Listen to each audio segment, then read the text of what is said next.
네, 여러분 이제 6번째 강의입니다. 6번째 강의 제목 뭔지 아세요, 여러분? 제가 지난번에 한번 힌트를 드렸죠? 짝수번 강의 제목들은 모두가 동일하죠. 이 제목으로 할 겁니다.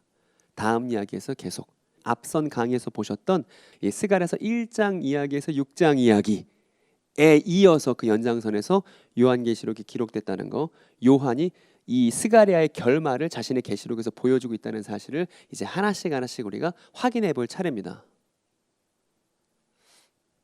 먼저는 우리가 요한계시록 6장을 보려고 합니다.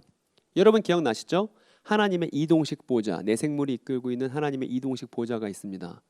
그리고 그 보좌에서 어떤 일이 벌어졌냐 하면 어린 양이 7개의 봉인으로 묶여 있는 그 두루마리를 하나씩 그 봉인을 떼서 이 내용을 전모를 밝히려고 하는 장면이 요한계시록 6장에 등장합니다.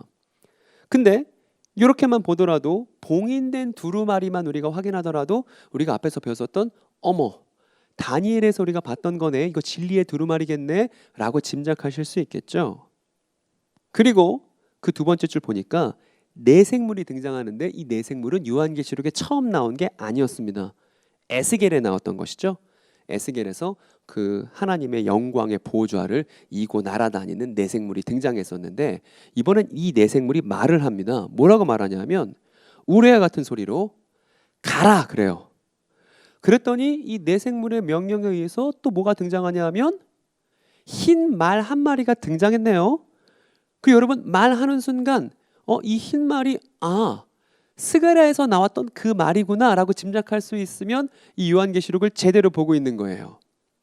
그리고 일단 저 말에 대해서 설명하기 전에 요것부터 확인을 해야겠죠. 지금 우리가 눈으로 봤던 대로 이 사람 다니엘입니다. 이 사람 에스겔이에요. 이 사람이 스가랴입니다. 지금 요한계시록 6장 딱 펴서 읽으려고 하니까 이 세 사람 다 나왔죠. 다니엘이 말했던 진리의 두루마리도 나왔고 에스겔이 말했던 내생물도 나왔고 스가랴가 말했던 흰 말도 나왔습니다. 그렇기 때문에 구약의 예언자들을 잘 알지 못하면 요한계시록은 아예 읽을 수가 없는 거예요. 요한계시록 본문 하나에 여러 예언자들의 이야기가 함께 섞이고 교차하면서 의미를 드러내고 있거든요. 그래야 비로소 우리가 저 흰 말의 정체를 알 수 있습니다. 저 흰 말은 스가랴에서 나오는 말이에요. 왜 제가 이렇게 말하냐 하면 6장 이후 내용을 보시면 말이 4마리 등장하거든요.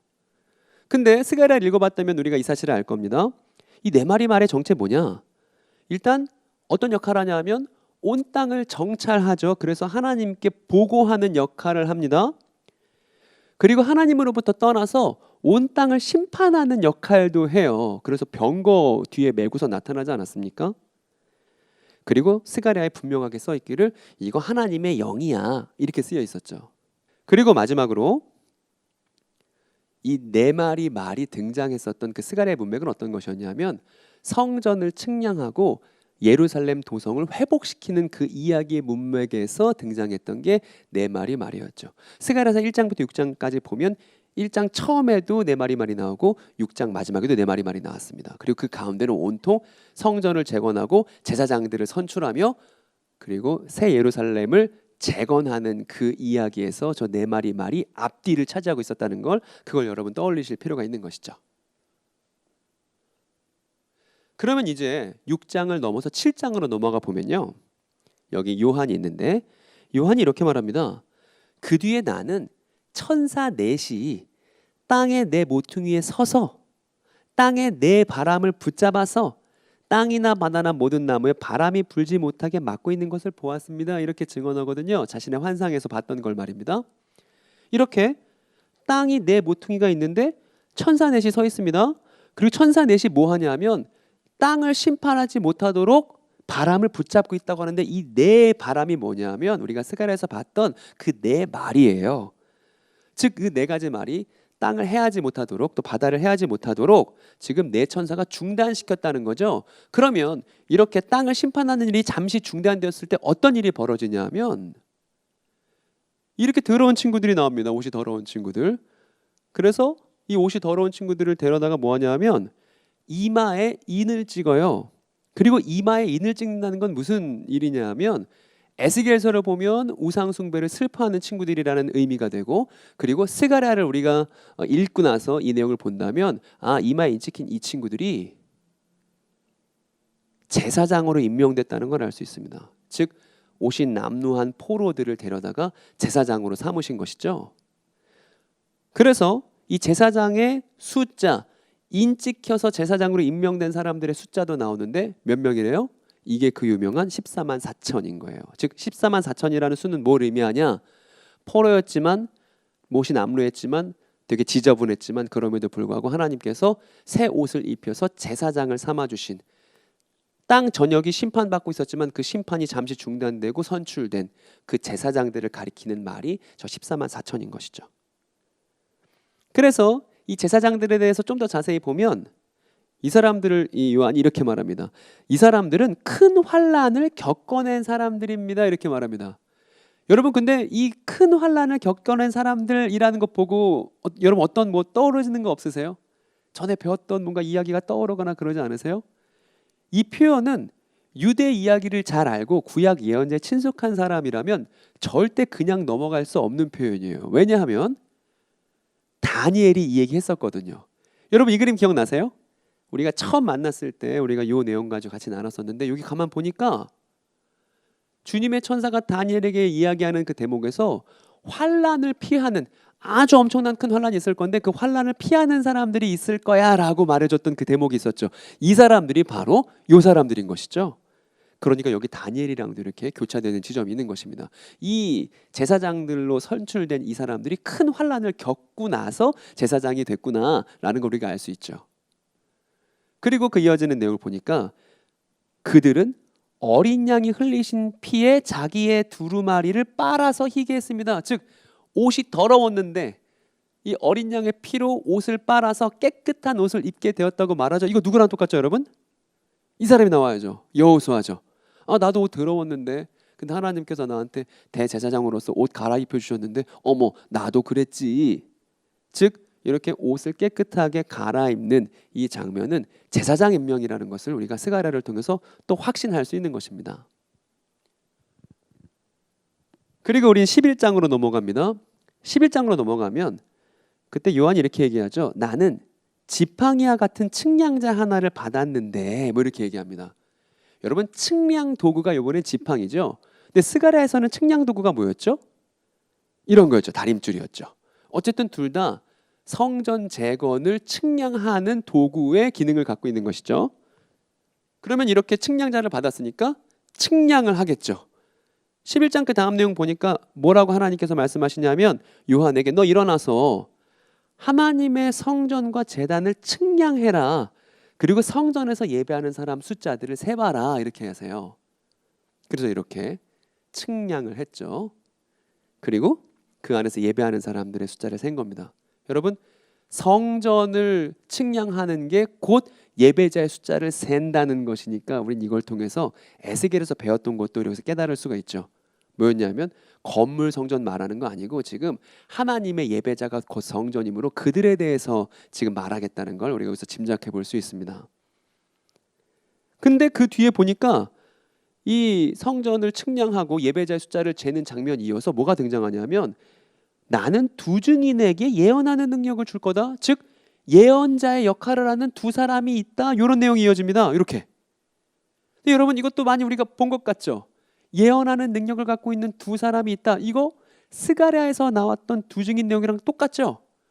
우리의 심증이 확실하다는 걸 요한이 증명해 줍니다. 그 요한계시록 11장 다음 절을 보니까 그들은 그 예언하는 능력을 받은 두 사람은 올리브나무 두 그루야.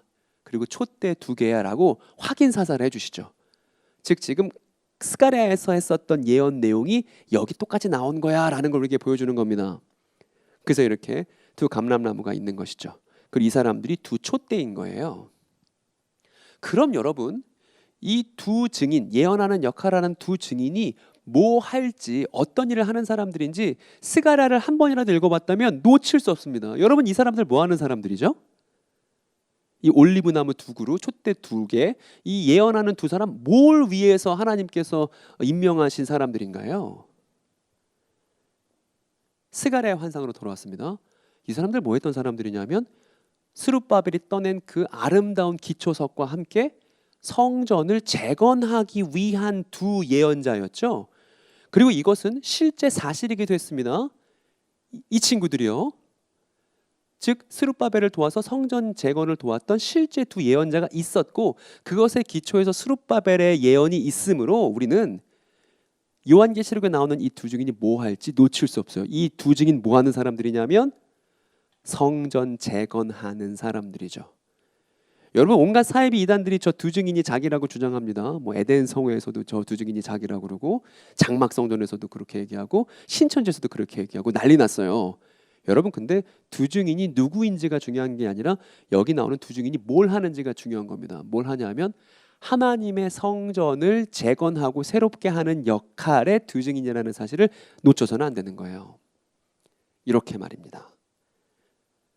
그리고 이 대목에 되면 여러분 기억나시나요? 새싹이죠. 대제사장이자 왕관을 쓴 여러 개의 관을 쓴 이 새싹의 역할이 뭐였죠, 여러분? 스가랴서 앞에서 봤던 거 다시 한번 기억을 떠올려 보세요. 어떤 역할을 한다고 그랬냐면 성전을 재건한다고 했죠.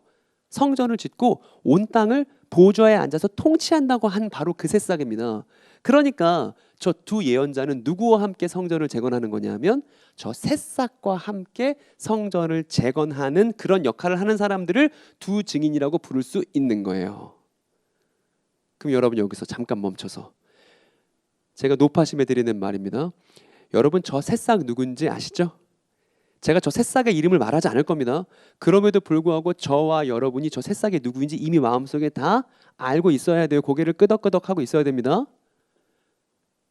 이 새싹에 대한 근거들이 요한계시록에 나옵니다. 요한계시록 14장에 보니까 그 새싹에 대해서 인자 같은 분이라는 표현으로도 부르는데 우리가 이 인자 같은 분이 새싹이라는 걸 어떻게 알 수 있냐면 머리에 뭘 쓰고 있어요? 스가랴 예언에 따라 금왕관을 쓰고 있네요. 그 19장에 보니까 뭐라고 되어 있냐면 그의 눈은 불꽃과 같은데 머리에 어때요? 관이 여러 개를 쓴 분이라고 얘기하죠.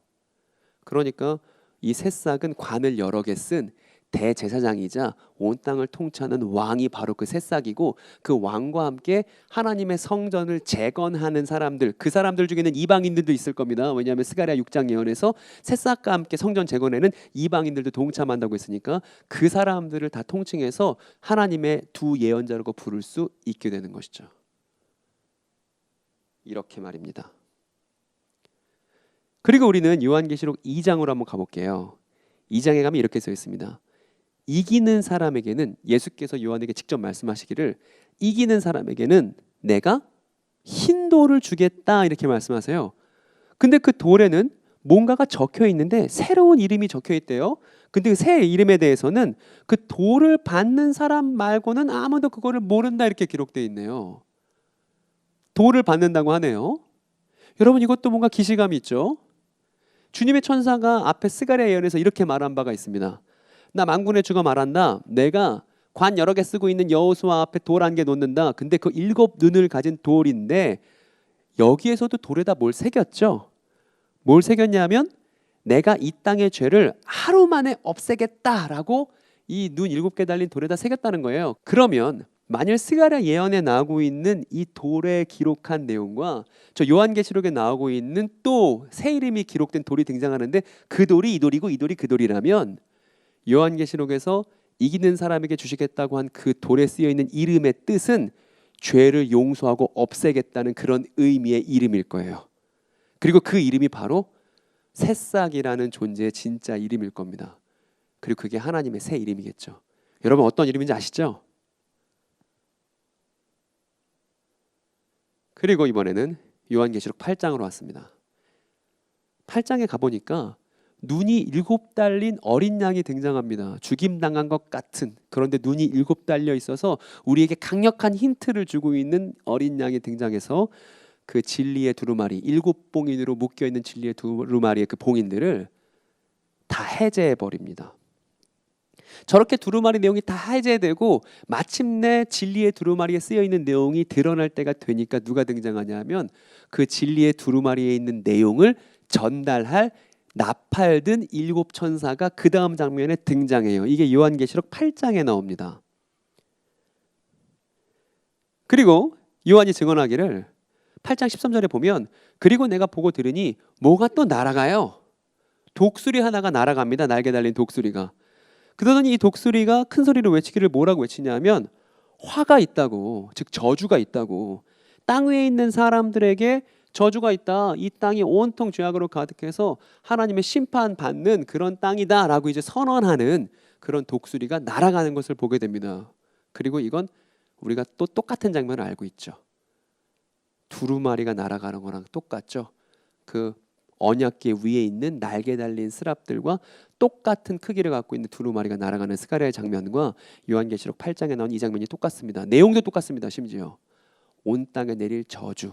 그러니까 하나님의 성전 재건이 시작되고 그러자 하나님의 성전으로부터 온 땅이 죄악되고 하나님의 심판 앞에 있다는 사실이 선언된다는 것이죠. 그리고 우리는 짐작해 볼 수 있어요. 뭘 짐작해 볼 수 있냐면 우리가 오늘은 다루지 않을 것이지만 저렇게 날아가는 독수리 장면, 날아가는 두루마리 장면이 있다면 우리가 아까 봤었던 날아가는 여자 장면도 있었죠. 온 땅에 가득한 죄악을 상징하는 여자가 바벨론으로 날아가지 않았습니까? 그러면 우리가 지금은 살펴보지 않았지만 요한계시록 내용 어딘가에도 저 온 땅의 죄악을 상징하는 여자가 등장할 거라는 걸 짐작할 수 있겠죠?